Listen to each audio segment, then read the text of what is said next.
Welcome to our 1 in 3 autoethnography. Here we discuss our lived experiences with mental illness. My name's Steven. And my name's Levi. The purpose of this podcast is to enhance the understanding of mental illness in order to help break the stigma that surrounds them. We will do this by sharing stories of our symptoms to individualize them. And it's important to note that we are not medical professionals. Please contact your doctor if you're concerned about your mental well-being. This content should not be interpreted as medical advice. Welcome to this week's episode of our 1 in 3 autoethnography. Today we're going to be talking about hyperactivity and ADHD, and we're going to cover topics like how it affects us in relationships, our work, our school, and our whole adult life, and how we deal with it. So, as you may know, ADHD has a few presentations. Yeah, it has 3 presentations, so a more hyperactive ADHD presentation might be the more stereotypical kid bouncing off the wall presentation and unable to sit still, while the inattentive is more daydreaming and being caught up in your own thoughts a lot of the time and having your attention drawn, and then both is obviously a combination of both of these things where you can be both hyperactive and inattentive. With my diagnosis, I never got that formal evaluation, I guess, where he said you are more hyperactive than you are more inattentive. But I can definitely say that I see both presentations of either type of ADHD in my life. I also really never got formally evaluated for this, but I also think there are times where I'm hyperactive and there are times when I'm inattentive, but I think overall I am more hyperactive than inattentive. How would you say it feels to have that hyperactive presentation of ADHD? Like, how does it affect your day-to-day? So, throughout my day-to-day life, it'll be a lot of different things. I get these urges and these intrusive thoughts often.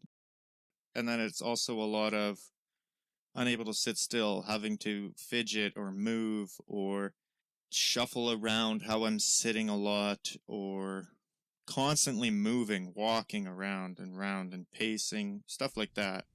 And I guess as we currently are, we're in that online environment, so I guess it's more acceptable in your house to be like fidgeting and moving, squirming around. But in certain other situations, it might not be acceptable. It's very difficult to present myself as someone who is taking their classes and everything else seriously like that when I'm constantly adjusting how I have my shirt tucked in when I'm talking to someone, or constantly playing with something in my hands, or checking my phone, or adjusting my glasses, or anything like that, retying my hair 6 times in a conversation.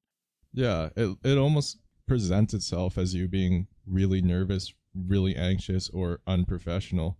And if people don't know that you have ADHD, that's probably how you come off, because you see, if you're having a conversation with someone, they're constantly squirming, fidgeting, looking around the room. They just look uncomfortable, but that's the reality of having ADHD if you're hyperactive, right?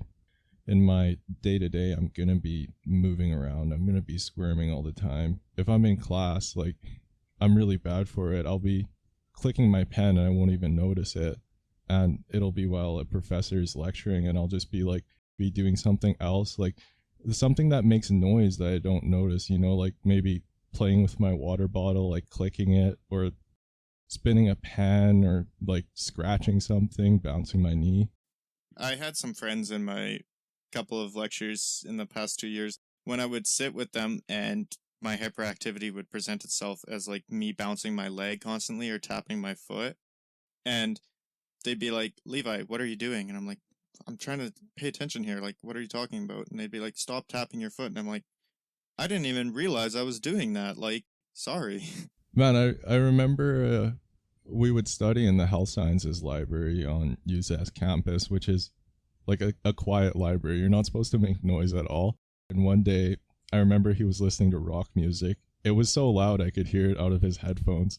But he was tapping his foot, and it was just like clapping down on the floor. So I took my headphones out. I'm like, what is that banging sound? And you could see like people walking by just kind of looking at him like, what are you doing? Yeah, I got some dirty looks. That's the thing. You kind of almost don't know that you're fidgeting. It also takes conscious effort to stop. Like in that, I remember doing that, and it was like, okay, I'm gonna stop tapping my foot now. I'm sitting there, and I have to constantly think, don't tap your foot, don't tap your foot, don't tap your foot. You're not going to be able to study because your brain's now diverting attention from this class to your foot. And that's the problem when I try to control my hyperactivity, is that like it works, but it doesn't, because it takes so much conscious effort to actually stop. If you were to actually look into hyperactivity and ADHD, you can look in the references for this episode. I'm not going to read all of them out here, but the basic premise is that people who are hyperactive with ADHD act like they're driven by a motor, right? It feels like you're constantly on the go. You have to be doing something. No matter what, it can be in any situation, home, work, school, relationships. So that's what we're going to be talking about more in detail today. So let's continue this conversation by talking about some of the possible benefits of hyperactivity and ADHD. Part of me just wants to say they don't exist, because I've suffered a lot from the negative aspects, but like if I'm doing something physical, if I'm doing a sport, I feel, and I'm I'm really hyperactive that day, I feel really dialed in. Or I'm playing a video game, I can notice 18 different things happening all at once and process it and process it all and be able to react and do everything to the best of my ability. It might not mean that I'm doing better than anyone else, or I'm going to beat the game, or I'm going to say like score that point in some sport, but I do feel really good, and I feel like I'm playing beyond the best of my ability, Yeah, I definitely get that. That's actually one of the reasons I'm in kinesiology, because I love that in environments like sports and video games, that's kind of when you can just let your hyperactivity go. Like you can be running around, you can be like making a bunch of noise and just doing things that wouldn't be acceptable in a lot of situations. When I'm at a party too, my hyperactivity also seems like a benefit because it allows me to form many different relationships with all these different people. I have to agree with you that I kind of want to say that there's not really many benefits of hyperactivity and ADHD, but I guess in school or work, it would be kind of helpful to be hyperactive if there's a project that requires a lot of like different things to be done at once. Yeah, like multitasking sort of. Another benefit, it's taken both ways though, is hyperactivity can also present as taking up a million different hobbies, right? And so I've taken up many different hobbies, but I've fallen in love with a few of them and have been able to sustain an interest or continue doing those hobbies when I wouldn't have found them without my hyperactivity.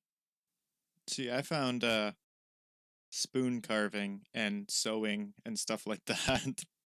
But yeah, after talking about some of these benefits that we experience, I think it's important that we look at the other side of the spectrum. So, Levi, do you want to talk about some of these negative aspects of feeling like you're always on the go?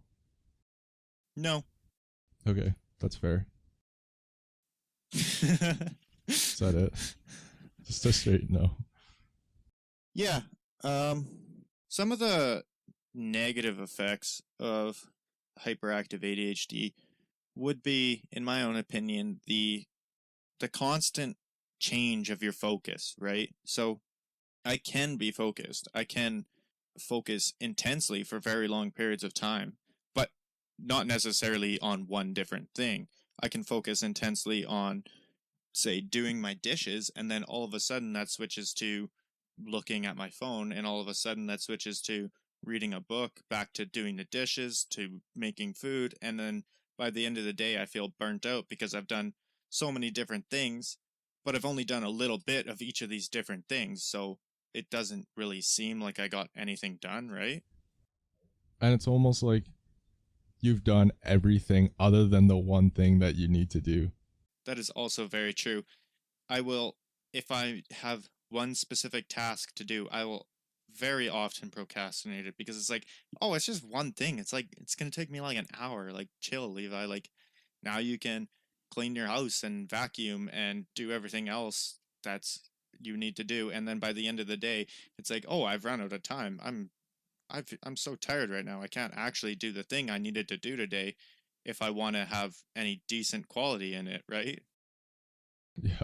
For me, I get burnt out quite often because that, like you were putting it before, I'm hyperactive. So I spend an entire day putting so much effort into different areas, but got nothing done, basically. Because I'm like, where did all the time go? And then you look at what I was doing, like I spent 20 minutes looking into the certain recipe, and then I spent an hour looking into a cooking technique, and then I spent another hour cooking. I looked into my fridge and I saw that I didn't have the ingredients. So then I was like, what if I just went grocery shopping and cleaned out my fridge? Boom, another 3 hours. And I'm like, oh, I have lectures to watch, but now my kitchen's dirty. Another 1.5 hours. And guess what? It's like 5 o'clock now. And I'm exhausted. I didn't touch school or anything. I cooked a meal. Yeah. Another negative fact about at least my own hyperactivity would be with friends and with my relationships, right? It affects how I speak to someone and when I speak to someone, or if I speak to them at all that day, depending on how hyperactive I am. As I'm, say, cleaning or doing lectures, I'll text someone, be like, hey, I need help on this one thing. And then all of a sudden it'll be 3 hours later and I've gone on a walk and I've done a whole other bunch of stuff because I needed help on this one specific thing. And you have to wait for someone to reply or just wait for something to happen. You're just going to constantly be thinking about it. And that is a symptom of hyperactivity, having trouble waiting, basically. Because for me, when nothing's going on, when I'm waiting and I'm bored, that can be like physically painful for me. Levi? A good anecdote in my own life about this is, so when I was tree planting last summer, you formed a line for supper in the evening. And so if I wasn't first in line, I would just go back to my tent and sit there because I could not stand to stand in line, right? So it got to the point where I would literally come back from work, not take off my boots, change out of my work clothes, stand in the dinner line until dinner was rung like 45 minutes, an hour later, because I couldn't stand the fact that I had to wait in line to get my food.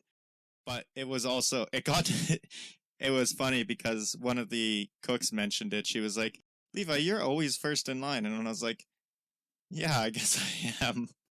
Yeah, because like sitting there is just, I don't know how to describe it other than saying like sometimes it can be physically painful because we're always on the go. We have this little motor going. And if we're waiting for something, it's like, it just doesn't have anywhere to go, right?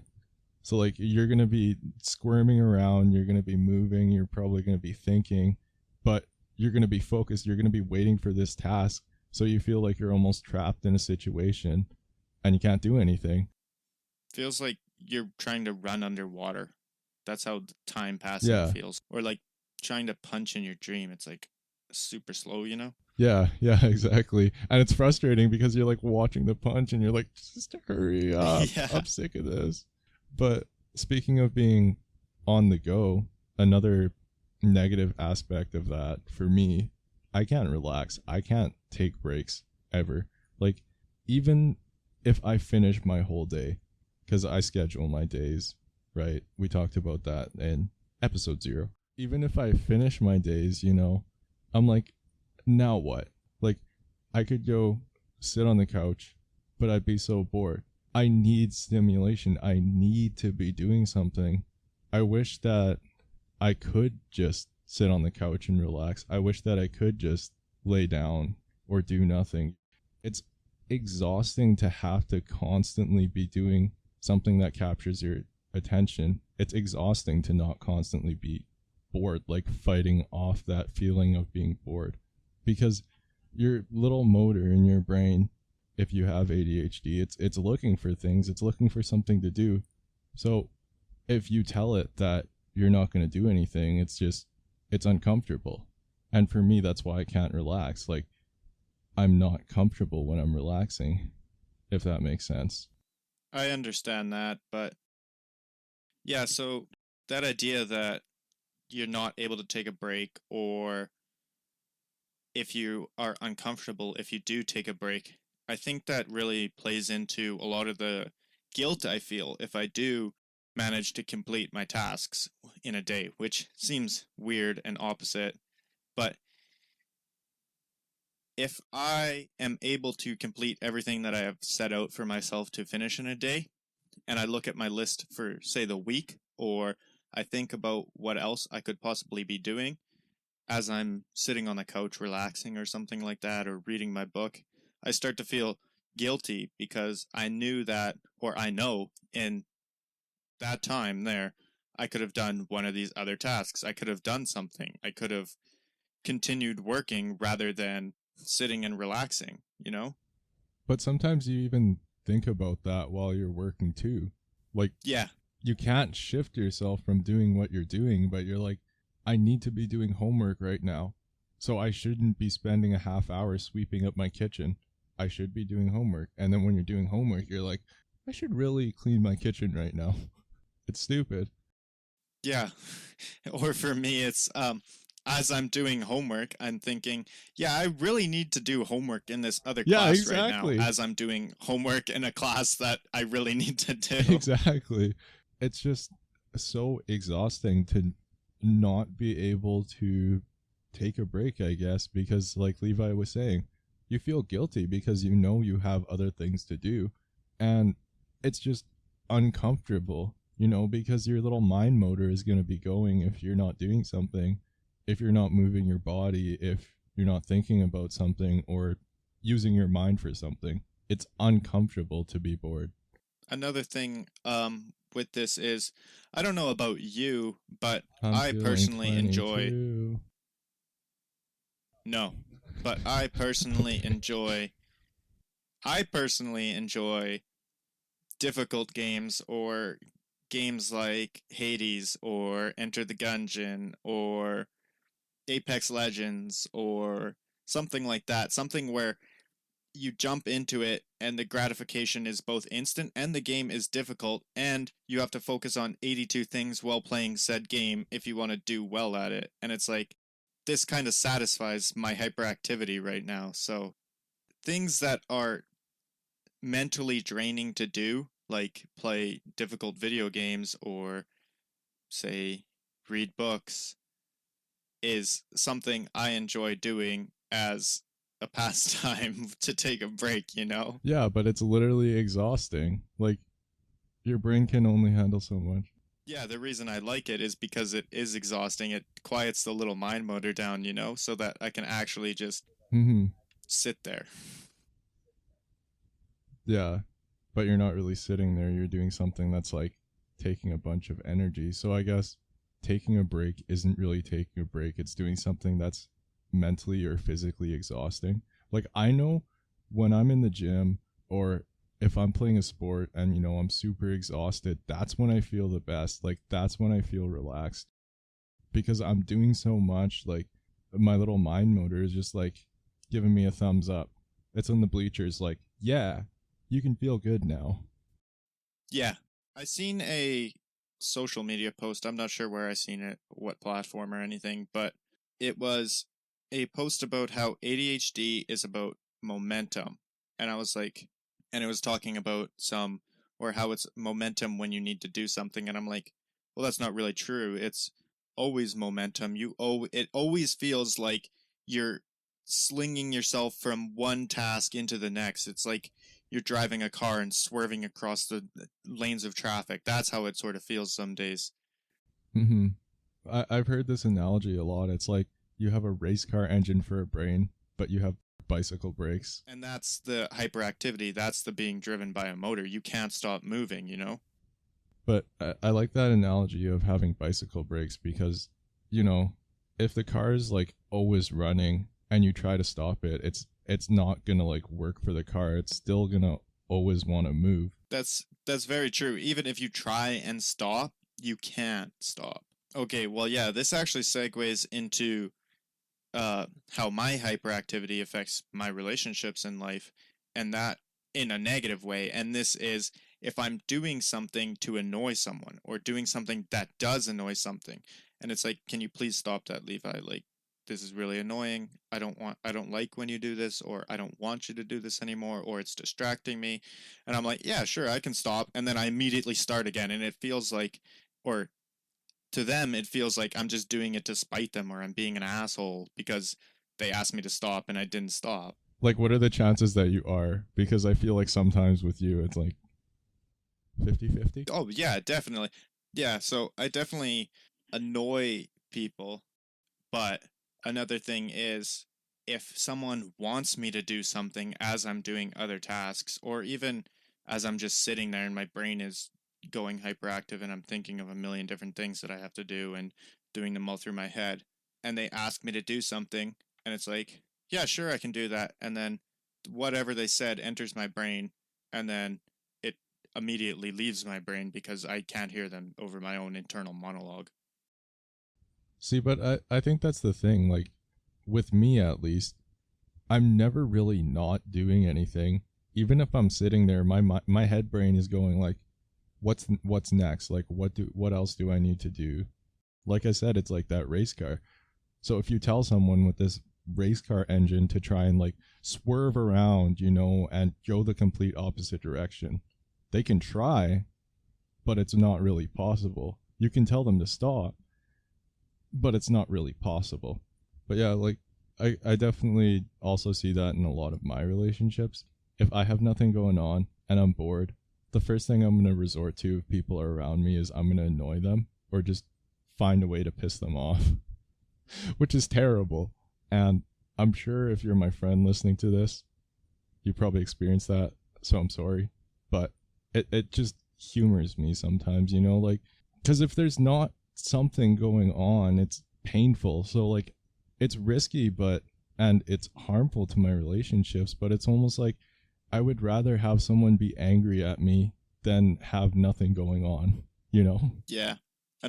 You were saying how you're never actually doing nothing, and I definitely feel that, but also I am doing nothing at times, but so like I'll sit there and I'll have nothing going on in my head and I'll just be sitting there staring randomly, and that's the inattentive, right? Or I'll have this entire imaginative world built in my head and I'll be like, yeah, that would be really cool if this was like in real life. And then it's like, oh, I just zoned out for an hour and a half here. Oh yeah, no, I definitely get that too. Um, I like when you talk about your imaginative world because I find sometimes I'll just be sitting there and then I'll slip into my imagination. I'll either be reliving a memory or doing something that I want to do, right? And there's people around you, but you're zoned out. And then you start speaking out loud, like if you were in that actual situation, and then you kind of wake out of your imagination and people around you are like, what did you just say, Steven? I'm like, oh, don't worry about it. I was having a good daydream. Hyperactivity also affects relationships. As I said before, like at a party, I'll meet a lot of people, right? Because I'm being hyperactive, jumping from one circle to another, jumping from one place to another, you know? And that also affects relationships because I feel like I've formed a lot of not so strong lots of people would say that I have a lot of friends, right? But I wouldn't say my relationships with those friends are very great. They're, I met them for 3 hours at a party and then they added me on Snapchat and we talked for a day before I got bored and moved on, Like, and it like sounds bad, but like I don't have a true connection or relationship with all these people, and it makes me feel isolated because it feels like I can't form true connections or relationships with people outside of my current circle. I know there's no like actual study for it, but anecdotally, I find that a lot of my friend group is neurodiverse. And I think that's in part just because, like, a lot of what we're saying, like, we relate to each other. So it's kind of like there's that unconscious understanding, I guess, that we're going to be doing things a little differently, and that's okay. So yeah, you can definitely see hyperactivity affecting relationships in negative aspects mostly. I'm sure there's benefits out there, but We don't have time for that. yeah. Yeah, I think this is a good time to move on to hyperactivity in the workplace, specifically in something like a professional environment. How would you say hyperactivity has affected your work, Levi? Or maybe not work, just like in a professional environment. Like, say, maybe a job interview or an important meeting or something. I've never actually had a job interview. Oh, okay. You're just lucky. Yeah, I am. Hyperactivity in a professional environment to me would be more school or meeting with professors or academic advisors, that sort of environment. So not super professional, but still, I want to act as professionally as possible so that I can actually do what I want to do or achieve what I want to achieve in these meetings. So it hasn't helped me in any way, I'll tell you that much. A recent example of this would be my meeting with my academic advisor recently, and we were talking about what classes I would need to take for next year and everything like that. And as we were having this appointment, I was also doing homework, and at the same time I was also cleaning my kitchen, so I didn't hear a lot of what she said. You were doing okay. I also find that when I'm in like that professional environment, I'm always thinking about like what I have to do after a meeting. Yes, that too. Or like during the interview, I'll just be like, this is kind of a waste of time because I could be doing X, Y, or whatever. But yeah, if we look at this symptom, or if we look at this diagnostic material for hyperactivity and ADHD, you can see things like moving around or interrupting other people or standing up, just moving around when I never interrupt other people. Thank you very much. No, never. You never do that. But you see things like constantly fidgeting, moving around, getting out of your seat when seating is expected. And I guess a lot of like being in a professional environment is communication, right? Like it's incredibly important. And one of the most important aspects of communication is non-verbal communication. So like body language and movement, eye contact, all that stuff. If we're constantly fidgeting, getting up, moving around, bouncing our knees, playing with a pen, whatever, that comes off as like nervousness, or it comes off like you actually don't want to be there, Like you're in a hurry to get this over with. Yeah, exactly. But you're not, like, you need to be doing those things, or else it doesn't work for you. If I was in a one-on-one interview with Levi right now, his first interview, and I told him to stop bouncing his knee, that's all he would be thinking about while I'm asking him these questions, right? I didn't realize it before you said it, but I actually am bouncing my knee right now.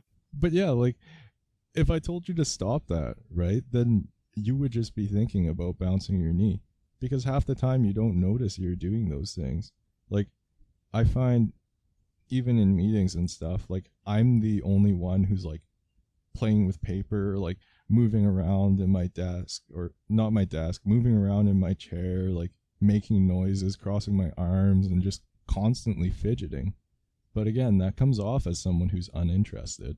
It's also, I find personally I can be hyperactive in my head while commanding myself to sit perfectly physically still in these sorts of situations. So especially if it's a situation that I got myself into because in some negative way, like say my prof had to talk to me because I scored a 45 on his test, right? Or something like that. I never have done that, but I have been chewed out by profs and teachers and stuff. And I can command myself to sit perfectly still, but my brain will still be really hyperactive and I won't be listening to what they're saying. Yeah, exactly. Like, you always have to be doing something. And sometimes it doesn't matter what's going on around you, right? Like, if you tell someone like Levi and I to not be doing what we're doing, that's like, again, trying to get us to like steer that race car around. So it's hard to control, you know.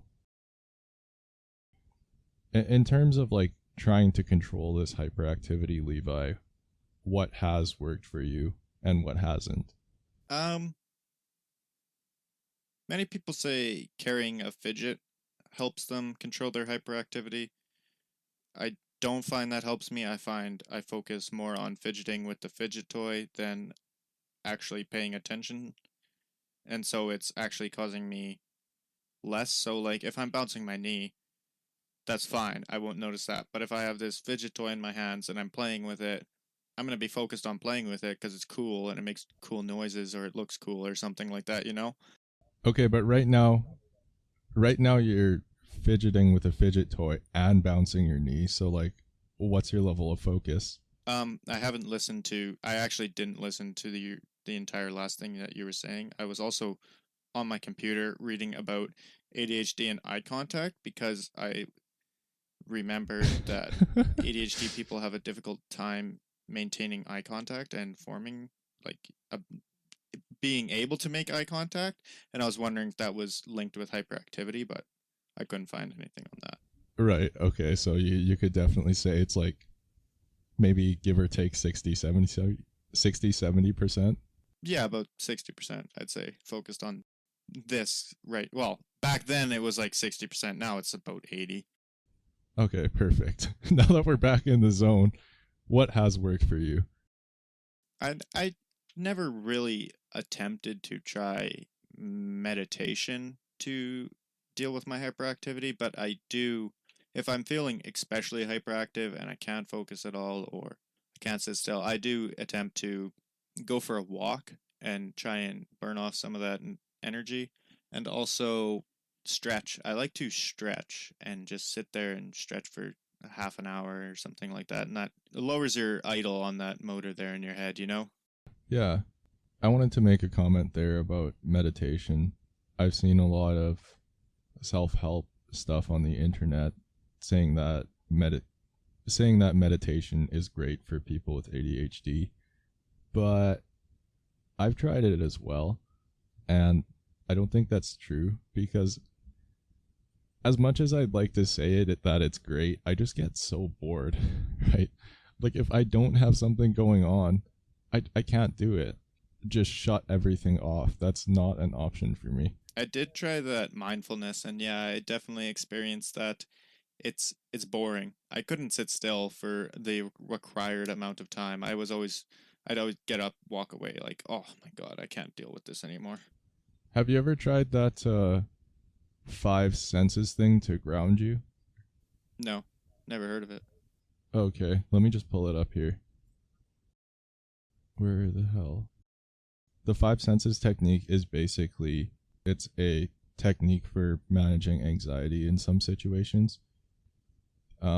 It's grounding yourself, like being in the moment. So it's like 5 things you can see, 4 things you can feel, 3 things you can hear, 2 things you can smell, and 1 thing you can taste. Never heard of it. Yeah, it's basically just something for like if you're having a bad anxiety attack. Never heard of it. No. I'll try that though. Yeah, that would definitely help if I'm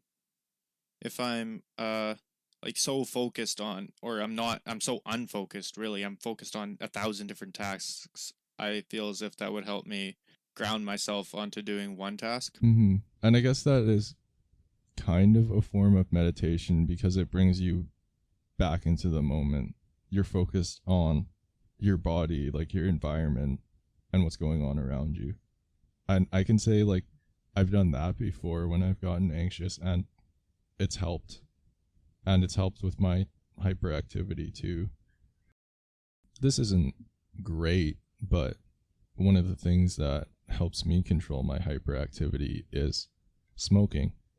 And I started smoking when I was 16. I'm 20 now, and I think besides a few breaks here and there, I've quit kind of for like 6 months or something. But I know that you were a smoker too, Levi. Like, what did it do for your hyperactivity? It was that instant stimulation, of the nicotine. That helped the increased blood pressure and everything that comes with that. And the nicotine itself is a stimulant. That helped just with the fact that it's a stimulant and stimulants help with ADHD, but also it was ritualized. It was a form of meditation in itself, right? That's a big fact of why it's so difficult to quit smoking, because smokers have formed a ritual where they say get up and have a coffee and have a smoke, and that's their morning routine. And when they try and break that, it gets difficult. But that act of putting a structured sort of routine in the fact that I would have a cigarette at certain times helped structure my day in a way, and so I would be doing 1,000 tasks, and then I'd go have a smoke, and then I'd be like, okay, this is what I have to do. I would be able to think in that moment. It'd be like a structured form of rest, because I know even in my schedules now, I wouldn't put like 5 minutes, go outside, get some air, just think. I wouldn't do that. But when I was smoking, I had to do that. I had to go outside. And besides that ritual, for me, it was the actual nicotine itself, because I got like that feeling of ecstasy, which was just calming, I suppose. And for a few brief moments, I felt like I could relax, like my mind was clear, which doesn't happen if I'm sober. I do want to say that nicotine use and ADHD are strongly correlated, because it's linked in the description here, but there was a study done and it was found that the smoking rates are estimated to be 40% in adults with ADHD compared to 20% in non-ADHD people, as well as only 29% of smokers with ADHD managed to quit compared to the 48.5% of smokers in the general population. What I think about that study is it's definitely interesting, but anecdotally, smoking is a form of self-medication and meditation, like all in one little dubious package. Don't smoke. It's bad for you. I hated it. Hated what it did to me. Well, yeah, I still feel the after effects of it. Yeah. But yeah, like what do you think about that statistic, Levi? That 40% of people with ADHD smoke. I'm not surprised really by it, just because of my own personal experience with it and how it did make me feel better. But at the same time, I'm a little surprised, just because it's alarming in a way to see so many people struggling and having to self-medicate in some way, because they either don't have the education, or they don't even know about other techniques, or they're unable to do it, or they don't even have a diagnosis. You're like, Mm-hmm. Like, I found that when I was smoking, my medication was at a lower dosage. But as soon as I talked to my psychiatrist and we increased that dosage, I didn't have an urge to smoke. So, with nicotine, there's that release of dopamine, which is similar to how medication works, stimulant medication, as we talked about in the last episode. And I think that's why we see such a high statistic, is that it is a form of self-medication. It is that hit of dopamine that allows us to focus and calm us down, right? another thing is, when I decided to stop drinking coffee after I got my diagnosis. When I first started my medication, I found it was a lot easier to quit caffeine and not have those nasty caffeine withdrawal headaches, and I was still able to focus. Even if I had a headache, I'd still be able to focus because I was properly stimulated, I had enough dopamine. Mm-hmm. And I just want to make it clear that we don't agree with smoking. Like, we are not trying to advocate it. But in my experience, I used it as a form of self-medication. So I thought it was good, but I now recognize, like, how bad it is. But the funny thing is, like, in those moments, I knew how bad smoking was for me. But always feeling like you can't relax, like that engine never stops. I don't know. That's something that I don't always want to deal with. It was the risks versus rewards, right? Yeah. Like, you're gambling with your life. Yeah, exactly. It was, I can feel calm now and I can calm down and my brain will stop for 5 minutes, or I won't feel calm, And it was like the thoughts of cancer or anything like that, emphysema or many of the other risks related with smoking didn't even enter our view because that's 40 years in the future, right? Like that's millions of years away in our heads. But yeah, like, I think one of the reasons that I quit smoking is I told myself that a brief moment of satisfaction isn't worth a lifetime of suffering, because I knew that it was going to shorten my lifespan. And a fun statistic, not so fun statistic, is that people with ADHD actually tend to have shorter lifespans. I think it's something like 10 to 13 years. So you slap smoking onto that, and it's not really a great equation. Yes, I can see that you're looking it up. Yeah, we've talked about a lot of things here, honestly. Yeah, so we've talked about many different things here, from hyperactivity in our school lives and how it affects our relationships and random asides and a whole bunch of different things. But I think the main take-home message here is that it's difficult to live with hyperactivity, and it can affect many different facets of our lives without us even noticing.